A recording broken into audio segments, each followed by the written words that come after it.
večer, dámy a pánové. Vážení diváci, zdravíme YouTube, Instagram a Facebook. A teď jsme tady nacházíme prostě před termálem, je večer.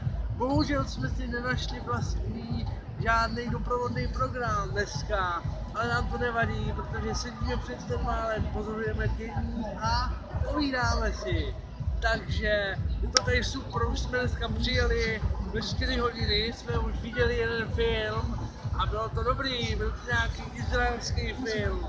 Jmenovalo se to Týden a den a možná o tom bude článek, možná bude celá série článků na Politiky MH, až přijdu odsaď, tak to prostě se píšu, to si budu pamatovat a to vám tam hodím na ten blog.